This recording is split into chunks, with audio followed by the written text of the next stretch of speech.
Assalamualaikum warahmatullahi wabarakatuh. Kami dari kelompok 7 Mobil Marketing yang beranggotakan saya sendiri, Heral Permata Putri, Arliani Yunika Mandasari, Karina Rahmadina, dan Novinda Elysia. Pengertian mobil marketing.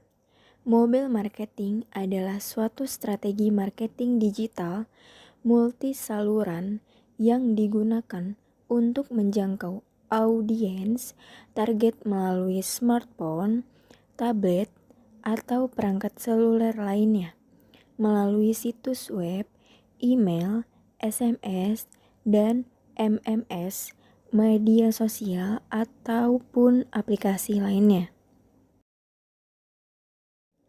Manfaat mobil marketing.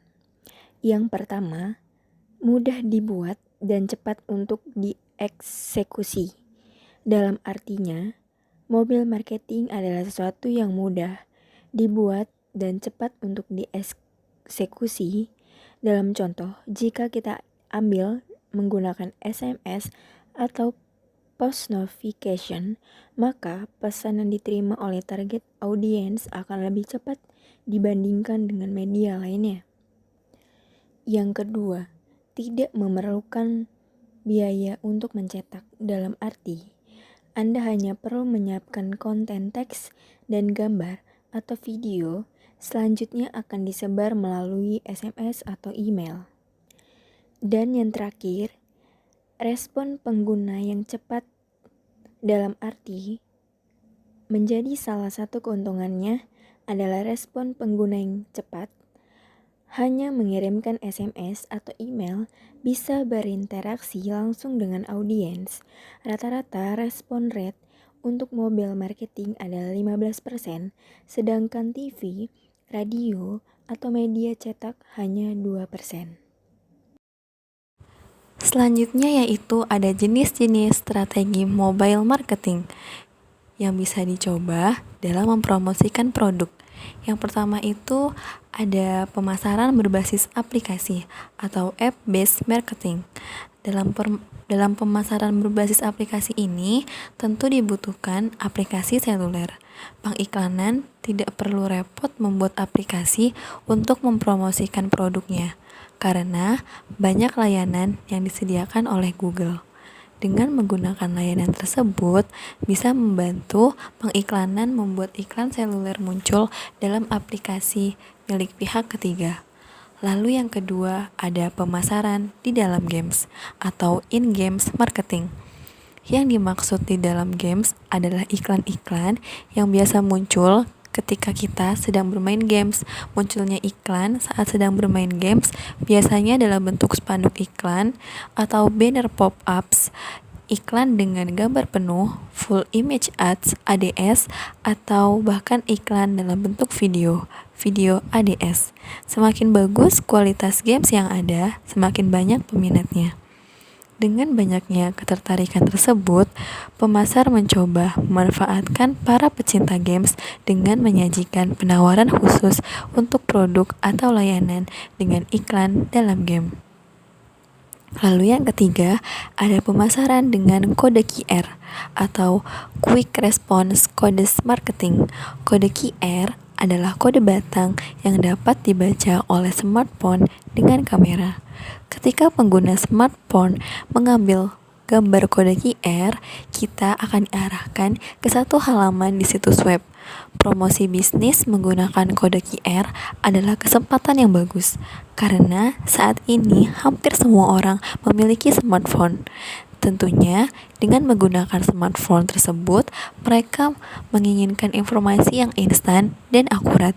Keuntungan dengan menggunakan kode QR adalah kita bisa mempromosikan kode QR pada produk, di jendela produk, di papan reklam, iklan TV, surat kabar, atau di mana saja.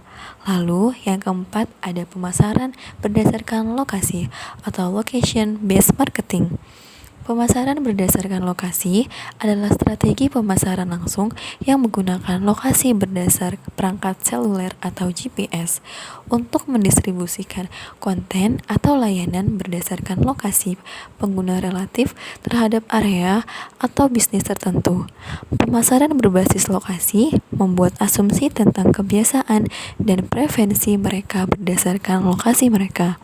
Misalnya, kita dapat menggunakan taktik pemasaran berdasarkan lokasi untuk mengirimkan penawaran diskon kepada konsumen yang memasuki area fisik tertentu. Lalu, yang kelima, ada pemasaran melalui penelusuran iklan atau search ADS. Ketika kita sedang membuka Google atau website tertentu, mungkin kita sering menemukan munculnya iklan-iklan yang ada di web tersebut. Ketika kita mengetik keyword tertentu pada Google, maka akan muncul hasil pencaharian dan juga seringkali menampilkan ekstensi tambahan seperti klik untuk panggil, click to call, atau peta maps. Lalu, yang keenam, ada pemasaran melalui SMS atau MMS. Short Message Service atau yang lebih dikenal SMS merupakan konsep awal mobile marketing dan masih banyak digunakan untuk mempromosikan berbagai macam jenis produk dan jasa hingga saat ini. Hal yang sama juga berlaku pada MMS atau Multimedia Message Service. Bedanya adalah MMS bisa mengirimkan teks, video, foto, dan audio, sedangkan SMS hanya bisa mengirimkan teks. Salah satu keuntungan dengan menggunakan SMS atau MMS sebagai media promosi adalah kita bisa menargetkan tujuan promosi sebagai personal kepada klien yang ingin dituju. Namun, harus diingat, meskipun tujuan utama SMS atau MMS memudahkan kita dalam berkomunikasi, jika tujuan kita untuk mempromosikan sesuatu harus menggunakan bahasa yang sopan dan jelas. Selanjutnya ada strategi mobile marketing. Yang pertama ada content marketing. Content marketing adalah upaya menarik calon konsumen dengan cara menyediakan beragam informasi yang dicari konsumen. Salah satu tujuan utama para pengguna internet berselancar di dunia maya adalah untuk mendapatkan informasi yang mereka butuhkan. Informasi tersebut dapat berupa artikel, video, hasil riset, dan sebagainya. Namun ragam informasi yang disediakan harus relevan dengan jenis bisnis yang dijalankan.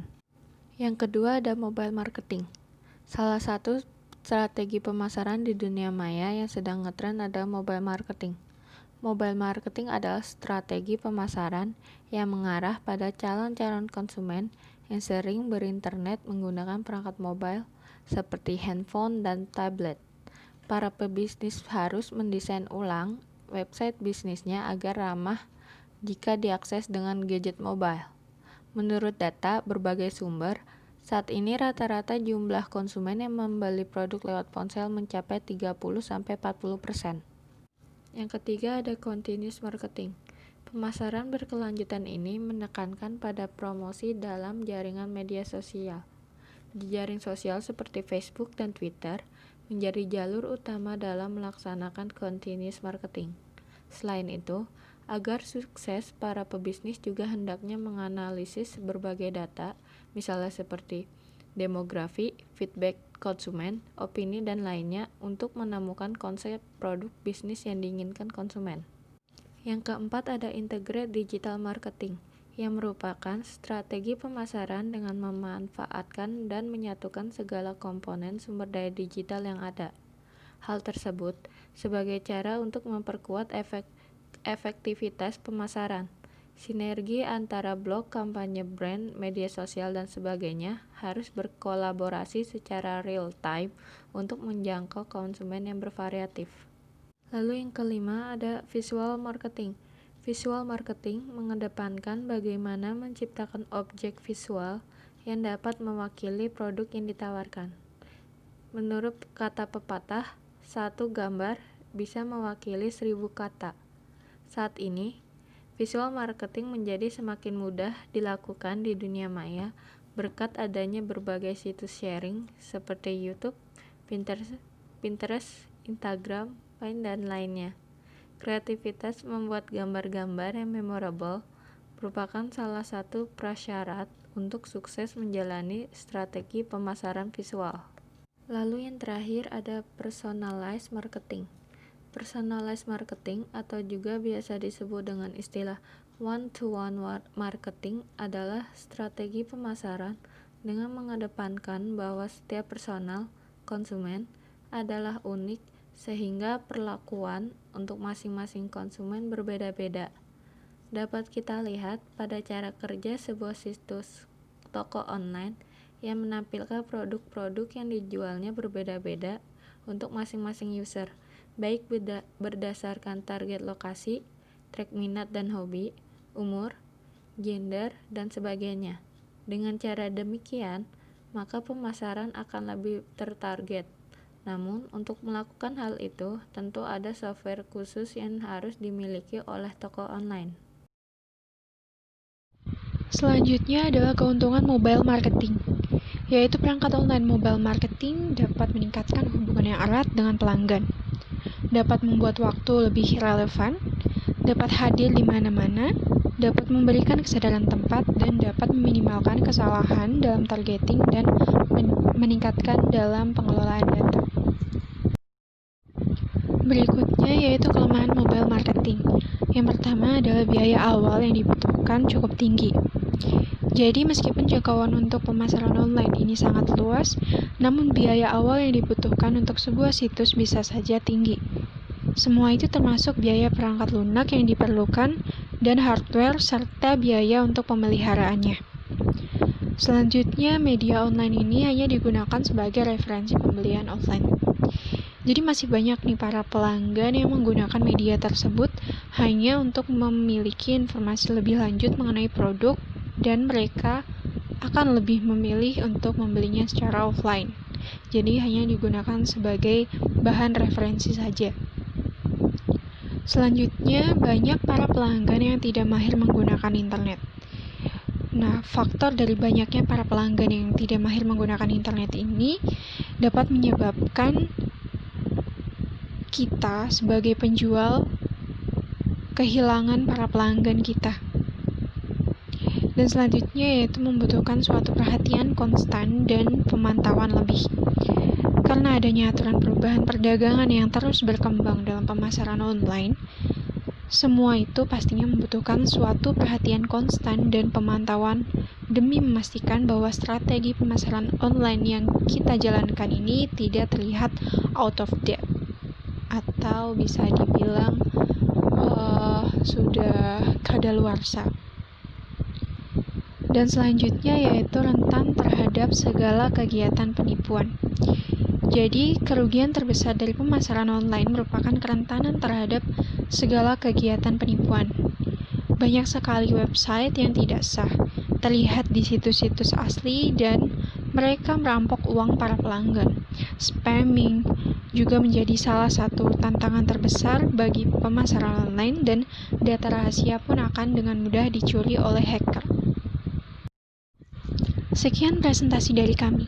Terima kasih sudah meluangkan waktunya untuk mendengarkan. Jika ada pertanyaan, dapat kami tampung di kolom komentar ya.